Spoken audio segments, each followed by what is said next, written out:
আসসালামু আলাইকুম। সবাইকে স্বাগত জানাচ্ছি আমাদের স্বাধীন বাংলাদেশের প্রথম ভিডিওতে। 5ই আগস্ট আমাদের দেশ আবার স্বাধীন হয়েছে। বাংলাদেশ হয়েছে স্বৈরাচার মুক্ত। দীর্ঘ 21 দিন হার না মানা লড়াইয়ের ফলে বাংলাদেশ আবার ফিরে পেল তার হারানো স্বাধীনতা। তবে একটি প্রবাদ আছে, স্বাধীনতা অর্জনের চেয়ে স্বাধীনতা রক্ষা করা কঠিন। আর আমাদের সামনে চ্যালেঞ্জ হচ্ছে এই স্বাধীনতাকে রক্ষা করতে হবে। কিন্তু কিভাবে আমরা আমাদের এই স্বাধীনতাকে রক্ষা করতে পারবো? এই সদ্য স্বাধীন হওয়া বাংলাদেশটি কেমন হওয়া উচিত, আর কি কি পদক্ষেপ গ্রহণ করলে আমরা আমাদের এই দেশটিকে আরো সুন্দর একটি স্বাধীন দেশ হিসেবে গড়ে তুলতে পারবো? আজকে আমাদের ভিডিও এই টপিক নিয়ে। আমি রিয়াদ, আপনারা দেখছেন টেকে অক্টোপাস। চলুন তাহলে শুরু করা যাক। স্বাধীন বাংলা কেমন হবে তা জানার আগে আমরা একটু দেখে আসবো আমাদের পূর্বের সরকার ব্যবস্থাপনা কেমন ছিল। এই তো কিছুদিন আগের একটি ঘটনা, যেখানে কোরবানি ঈদে একটি 15 লাখ টাকার ছাগল কিনে রাতারাতি ভাইরাল হয়ে যায় একটি তরুণ। পরবর্তীতে খবর নিয়ে জানা যায় সরকারি রাজস্ব বোর্ডের কর্মকর্তা হচ্ছে তার বাবা মতিউর রহমান। 15 লাখ টাকার ছাগল কেনার মাধ্যমে সবার একটি কৌতূহল সৃষ্টি হয়, একজন সরকারি কর্মকর্তা কিভাবে 15 লাখ টাকা দিয়ে একটি ছাগল কিনতে পারে। যদিও মতিউর রহমান পরবর্তীতে তাকে ছেলে হিসেবে পরিচয় দিতে অস্বীকৃতি জানিয়েছিল। এই ছেলেকে আমরা চিনি না, এটা রূপকথার গল্পের মতো সৃষ্টি হয়েছে। এটা টেকনিক যে কিভাবে একটা মানুষের সম্মানহানি করা যায়। কিন্তু আজকালকের এই নেটের দুনিয়াতে সবাই তার পরিচয় বের করে নিয়েছে, আর এর মাধ্যমে ফুটে এসেছে বাংলাদেশের দুর্নীতির একটি চিত্র। আর কিছুদিন পরেই আমরা আবার দেখতে পাই বিসিএস এর প্রশ্ন ফাঁসের ঘটনা। এগুলো ছাড়াও আমরা কিন্তু সারা বছর ধরেই দেখতে পাই আমাদের দেশে কি পরিমাণে দুর্নীতি, ঘুষ, চাঁদাবাজি, কিন্তু কেউ সাহস করে মুখ খুলতে পারতো না প্রতিবাদ জানাতে। এমনই ছিল আমাদের আগের সরকার ব্যবস্থা, যেখানে সরকার প্রধান নিজ মুখে বলেন আমার পিয়ন 400 কোটি টাকার মালিক, আর হেলিকপ্টার ছাড়া কোথাও যাতায়াতই করে না। আমার বাসায় কাজ করে গেছে পিয়ন, সে এখন 400 কোটি টাকার মালিক, হেলিকপ্টার ছাড়া চলে না। হ্যাঁ, বাস্তব কথা।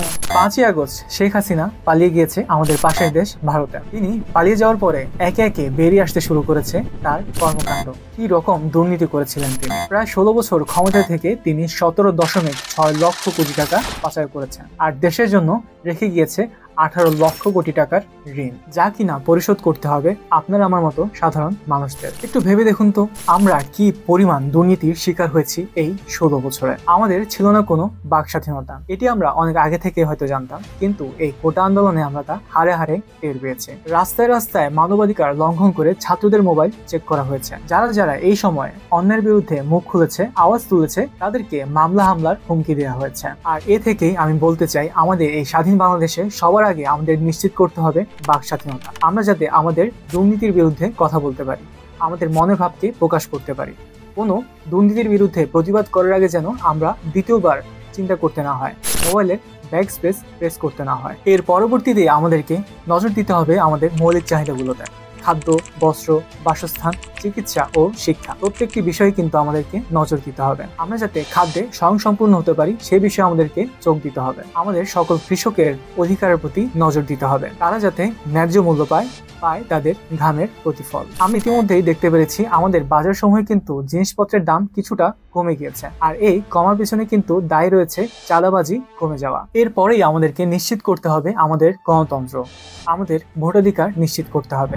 আমরা যাতে আমাদের পছন্দ মতো ভোট দিতে পারি, নিজের পছন্দের মানুষকে নির্বাচিত করতে পারি, সেটি আমাদেরকে নিশ্চিত করতে হবে। এই ক্ষেত্রে আমেরিকান প্রেসিডেন্ট আব্রাহাম লিঙ্কন বলেছিলেন, democracy is the government of the people, by the people, for the people. এর পরবর্তীতে আমাদেরকে যে জিনিসে নজর দিতে হবে সেটি হচ্ছে আমাদের নিরাপদ সড়ক। প্রতি বছর হাজার হাজার সড়ক দুর্ঘটনা ঘটে, আর এই সড়ক দুর্ঘটনা কমানোর জন্য আমাদেরকেই এগিয়ে আসতে হবে। সঠিক ট্রাফিক আইন তৈরি করা এবং তার পালন নিশ্চিত করতে হবে আমাদেরকে। আর একটি প্রাণও যাতে সড়ক দুর্ঘটনায় না যায় সেদিকে আমাদেরকে খেয়াল রাখতে হবে। আর একটি বিষয় আমরা এখন খেয়াল করছি, দেশ স্বাধীন হওয়ার সাথে সাথেই বেড়ে গিয়েছে সংখ্যালঘুদের উপর নির্যাতন। অন্যান্য ধর্মের মানুষদের মন্দিরে হামলা, ঘরবাড়ি লুট করা ইত্যাদির মাধ্যমে সংখ্যালঘুদের স্বাধীনতা খর্ব হচ্ছে। তাই আমাদের সকলের একত্রিত হয়ে তাদের নিরাপত্তা সুনিশ্চিত করতে হবে। কোনোভাবেই যেন তারা নিজেদেরকে অনিরাপদ মনে না করে।